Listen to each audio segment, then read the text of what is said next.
Welcome. Today we're diving straight into a really important area, especially if you're thinking about sharing your wealth during your lifetime. Absolutely. This discussion has actually been arranged by my tax accountant, a well-known firm here in the UK, and we're focusing specifically on the tax implications of gifting assets. Yes, it's a key topic. It might seem straightforward, wanting to help loved ones, maybe give them a house or some shares. Exactly. On the surface, simple generosity. But as we'll explore, there are some pretty crucial capital gains tax and inheritance tax aspects you really need to be aware of. That's right. It's vital people understand that even with the best intentions, gifting assets can sometimes trigger, well, unexpected tax liabilities if the rules aren't properly understood. So our goal today is really to unpack those potential tax consequences based on the information we have. Let's start with capital gains tax, or CGT. Now, when you give something away, the first thought is often, well, no money's changing hands, so how could there be tax? That's a very common thought, and honestly, where quite a few people get caught out. Right. What's interesting, you see, from HMRC's perspective, is that when you gift an asset, could be shares, a property, maybe even a business, they actually treat it as if you've sold it. Sold it, even with no payment. Yes, sold it at its current market value. So if that asset has gone up in value since you first got it, that increase, the capital gain, well, that can be subject to CGT, even though you didn't actually receive any cash for it. Wow, okay. That's quite a surprise. Could you maybe walk us through a specific example just to make it really clear how that works? Certainly. Let's take, say, a father who bought a buy-to-let property, maybe way back in 1983 for, let's say, £20,000. Okay.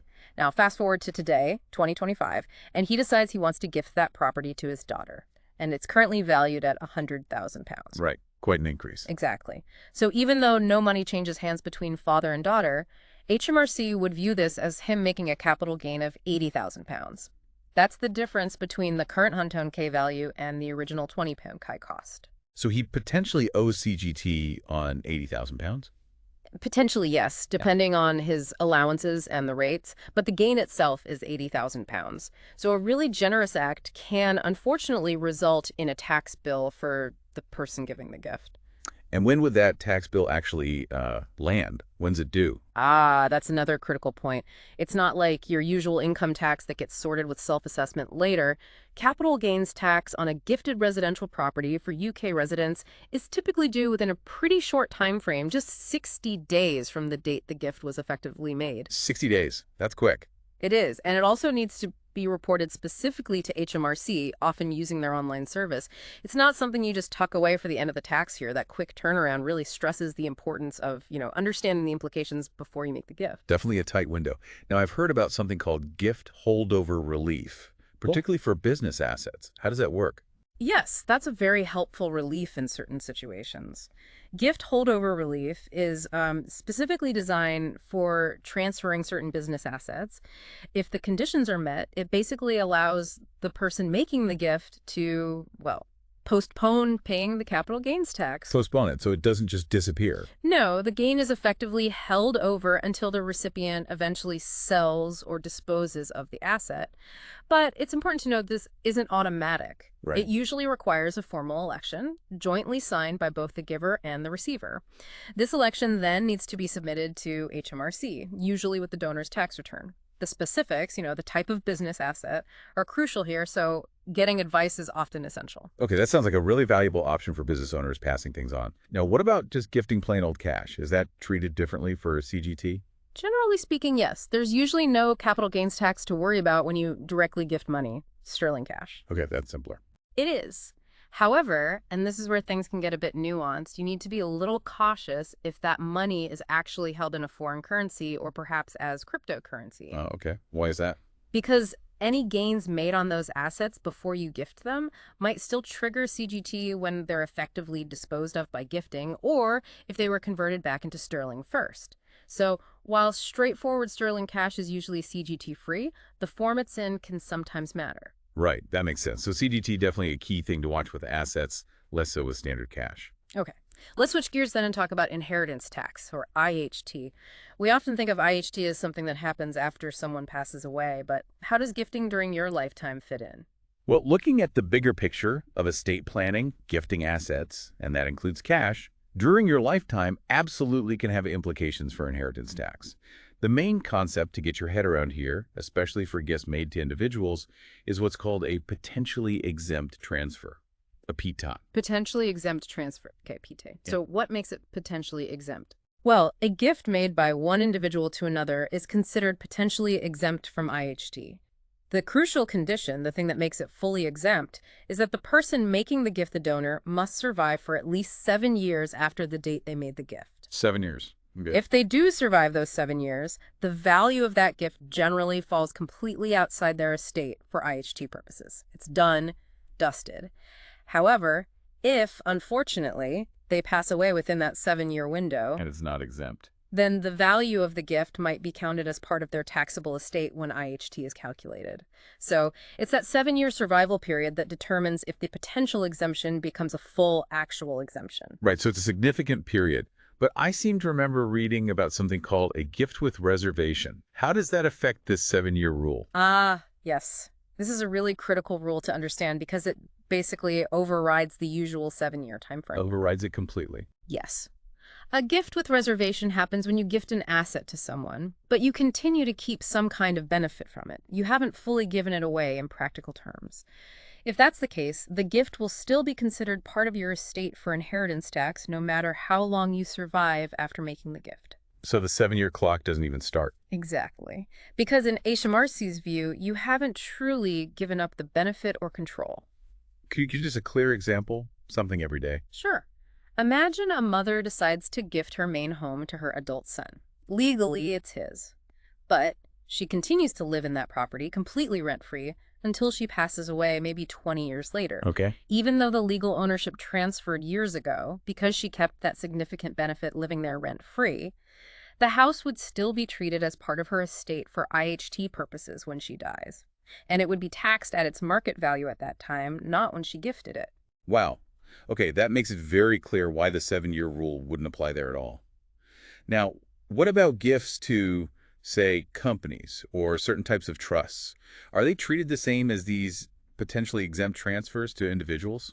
No, the treatment is different there. Gifts made into companies or most types of trusts are usually classified as chargeable lifetime transfers, or CLTs. Chargeable lifetime transfers. Okay, what does chargeable mean here? It means that these types of gifts can potentially be subject to an immediate inheritance tax charge right now, not just if you die within 7 years. An immediate charge. At what rate? It's usually at a rate of 20%, but only on the value that exceeds the donor's available inheritance tax nil rate band. It depends on their circumstances, previous gifts, and how much of their £325,000 threshold is left.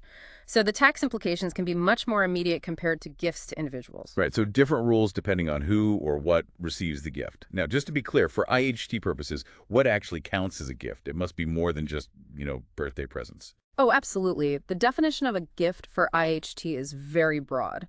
It definitely includes money, cash, or bank transfers. Okay. It also includes household goods, personal things like furniture, jewelry, antiques, property, of course, houses, land, buildings, financial assets too, like listed shares on the stock exchange. What about shares in private companies? Yes, unlisted shares too, although there are some specific rules, especially around business relief if they've been held for a certain period, but the initial gift itself counts.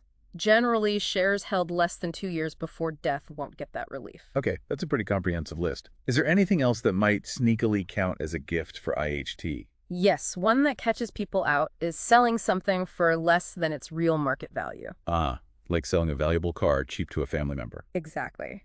If you sell something for significantly less than it's worth, the difference between the market value and the price paid is treated as a gift for IHT purposes. Got it. However, it's worth remembering.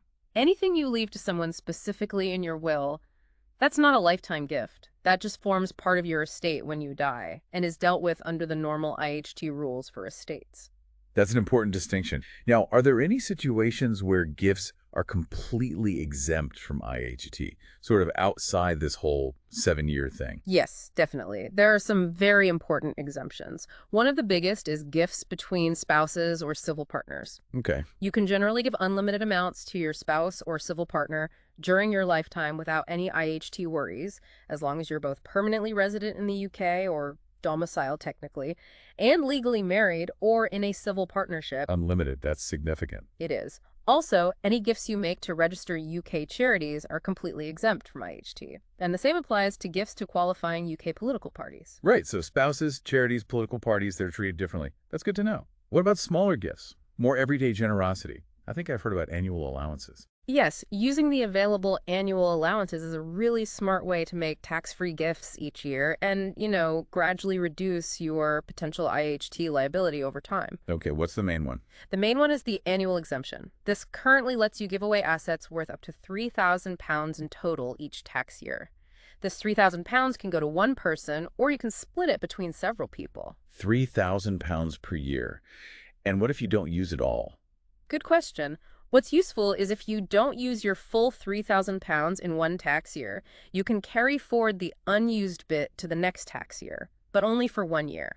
Just 1 year carry forward. Yes, after that second year, if it's still unused, you lose that carried forward amount. So it's a bit use it or lose it beyond that 1 year grace period. Okay, so try and use it within 2 years effectively. Are there other allowances for smaller amounts? Yes, there's also the small gift allowance. This lets you make any number of individual gifts up to £250 per person in a tax year, completely free of IHT. Unlimited number of people. Yeah. £250 each. Yes, as many people as you like, up to £250 each. The key rule here, though, is that you can't use this allowance for someone if you've already used another allowance, like part of your £3,000 annual exemption on that same person in the same tax year.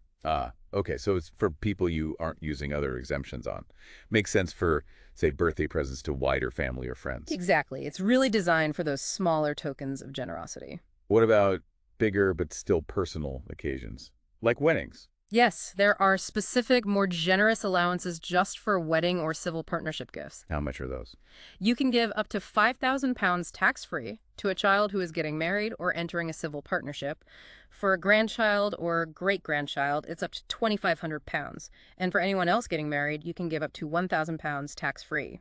So different amounts depending on the relationship. Can you use these with the annual £3,000? Yes, you can.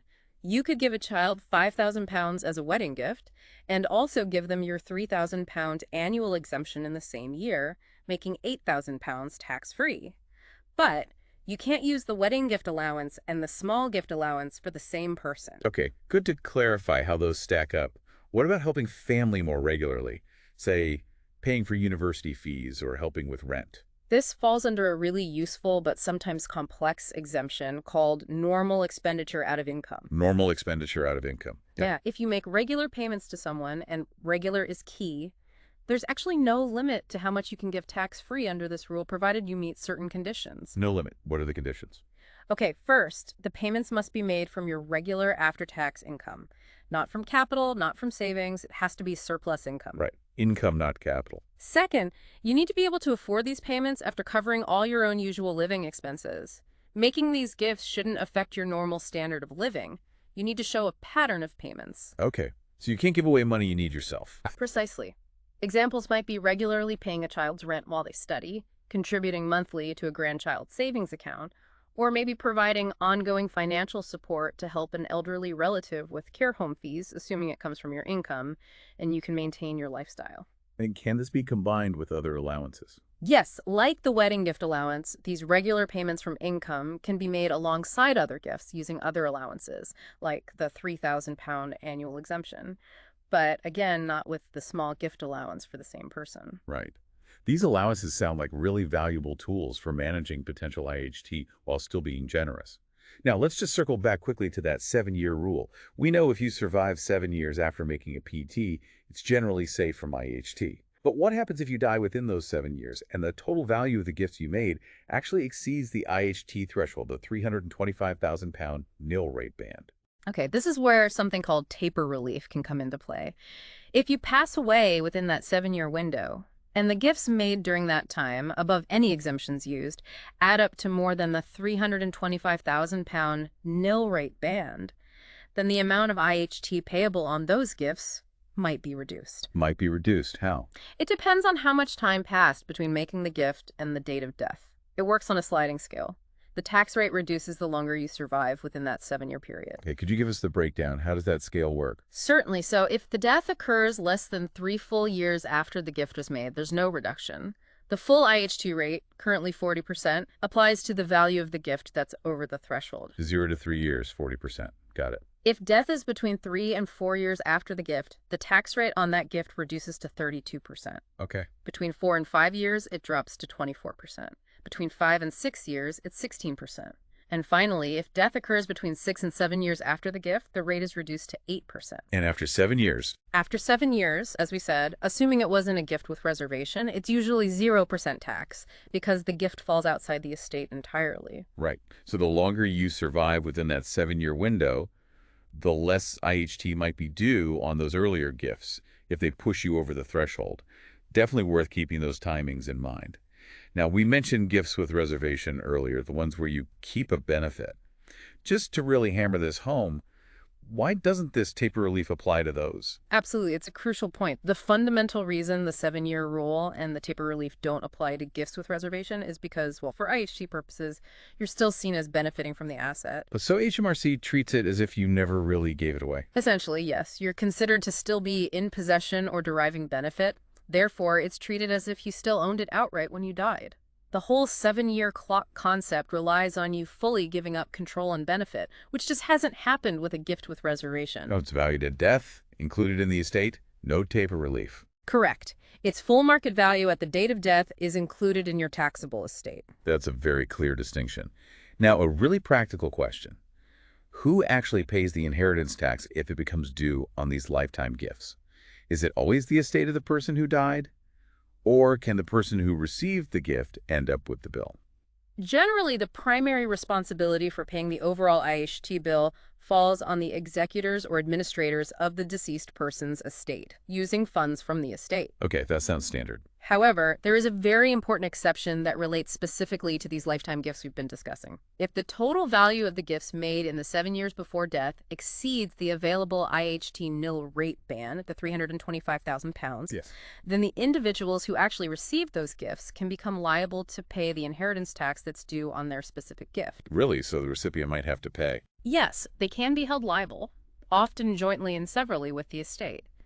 This is a really critical point for both the person making the gift and the person receiving it to be aware of.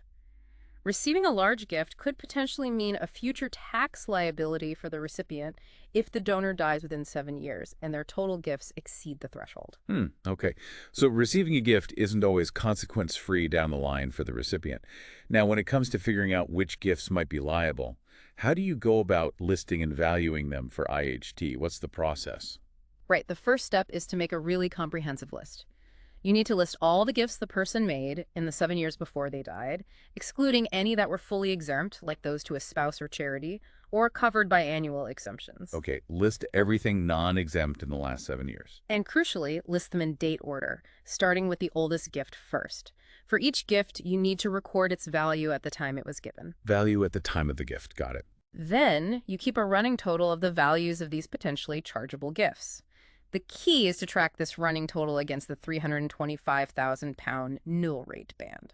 So you see when the total hits that threshold. Exactly. Any part of a gift that pushes the cumulative total over that £325,000 threshold and the full value of any subsequent gifts made after the threshold has been crossed are the amounts that will potentially be subject to inheritance tax. So it's like the lifetime gifts use up the tax-free threshold first, before the rest of the estate. Precisely. The value of these potentially taxable lifetime transfers effectively eats into the nil rate band first, leaving less, or maybe none, available for the assets actually left in the estate at death. And how are these gifts actually valued? You said value at the time of the gift, mostly. Yes, in the majority of straightforward cases, gifts are valued based on their fair market value at the date the gift was made. But there are exceptions. Yes, as we touched on.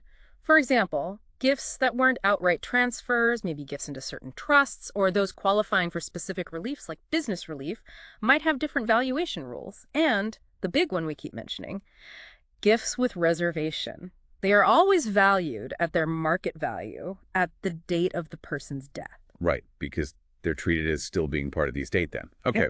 What if the value of an asset someone gifted, say some shares, has actually dropped significantly between when they gave it away and when they died within that 7-year period? Is the IHT still based on the higher original value? Potentially not. There is something called fall in value relief that might apply here. Fall in value relief. Yes. This specifically relates to assets gifted within those 7 years before death, and it generally only comes into play if the total value of all the chargeable gifts exceeded the £325,000 threshold. If the value of a particular gifted asset like those shares has clearly fallen between the gift date and the death date, then the person who is actually liable for the tax on that specific gift, which could be the recipient, remember, can potentially make a claim for this relief. If successful, the inheritance tax might then be calculated based on the lower value at the date of death, not the higher value when it was gifted. Okay, that sounds like a fair and useful provision to know about. Needs claiming, though. Yes, it's not automatic. The liable person must claim it. Right. One final area on valuation. What about situations where someone gifts only, say, part of an asset? Or maybe they own a valuable set of things, like matching antiques, and they gift just one piece from the set. How's that valued for IHT? This is an area where the valuation can get a bit more complex than just looking at the gifted item in isolation. How so? For inheritance tax, the tax is actually based on the reduction in the value of the donor's estate as a result of making the gift. The loss to the estate, not the value of the gift itself. Exactly. And sometimes, particularly with sets or controlling shareholdings, the loss in value to the remaining estate can be greater than the simple market value of the item given away. Breaking up a valuable pair of vases, for instance, might reduce the overall value by more than the value of just one vase on its own. Ah, I see. So the remaining part might be worth significantly less on its own, too. Precisely. The valuation method often involves looking at the total value of the combined assets before the gift and comparing it with the value of the assets the person retained after making the gift. The difference between those two figures is considered the value of the gift for IHT purposes. It reflects the actual economic impact on the estate. That's a really important nuance. Gifting one painting from a valuable pair could indeed have a bigger tax impact than you might first think. It certainly could. The tax aims to capture the true loss of value from the estate. Well, this has been an incredibly useful and detailed overview of the tax implications when gifting assets here in the UK. It's crystal clear that both capital gains tax and inheritance tax need really careful thought. Absolutely. And understanding all those rules around PETs, CLTs, the 7-year rule, gifts with reservation, not to mention all the exemptions and allowances we discussed, it's really vital. It definitely highlights the need for proper planning, wouldn't you say, and probably getting some expert advice before acting. I couldn't agree more. Navigating these rules, especially how they interact, seems complex. Getting it wrong could lead to some unwelcome tax bills down the line. That's the risk. It's crucial to get it right to avoid those unexpected liabilities and just make sure your wishes for your assets are managed effectively. So if someone listening has been thinking about gifting assets, or perhaps they're just realizing the complexity involved and want some personalized guidance on their own situation, what would be the best approach? Given how intricate these tax rules are and how they really depend on individual circumstances, your assets, your family situation, previous gift-seeking professional advice is, I'd say, absolutely essential. For expert guidance that's really tailored to your specific needs regarding gifting assets, understanding the tax implications fully, and planning things in the most tax-efficient way, we would strongly recommend getting in touch with the team at My Tax Accountant. My Tax Accountant. Yes, they have the specialist knowledge and experience to help you navigate all these rules confidently and make informed decisions.